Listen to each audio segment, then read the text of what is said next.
Chapter 30. And when all these things come upon you, the blessing and the curse which I have set before you, and you call them to mind among all the nations where the Lord your God has driven you, and return to the Lord your God, you and your children, and obey his voice in all that I command you today, with all your heart and with all your soul, then the Lord your God will restore your fortunes and have mercy on you, and he will gather you again from all the peoples where the Lord your God has scattered you.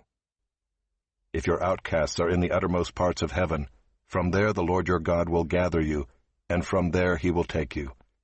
And the Lord your God will bring you into the land that your fathers possessed, that you may possess it. And he will make you more prosperous and numerous than your fathers.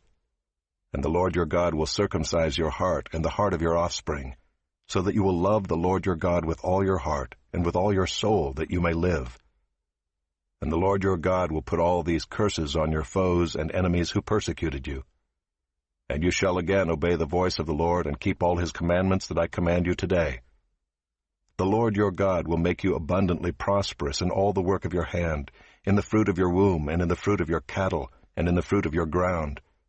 For the Lord will again take delight in prospering you, as he took delight in your fathers, when you obey the voice of the Lord your God, to keep his commandments and his statutes that are written in this book of the law, when you turn to the Lord your God with all your heart and with all your soul.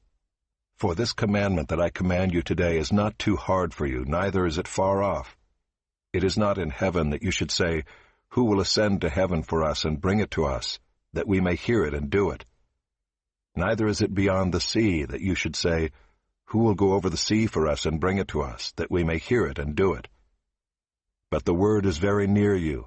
It is in your mouth and in your heart, so that you can do it. See, I have set before you today life and good, death and evil.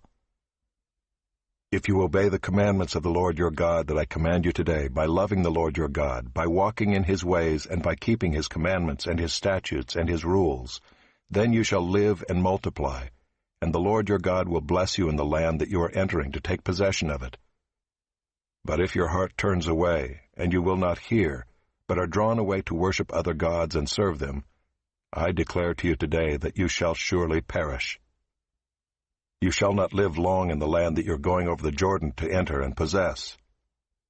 I call heaven and earth to witness against you today, that I have set before you life and death, blessing and curse. Therefore choose life, that you and your offspring may live, loving the Lord your God, obeying his voice and holding fast to him, for he is your life and length of days, that you may dwell in the land that the Lord swore to your fathers, to Abraham, to Isaac, and to Jacob, to give them.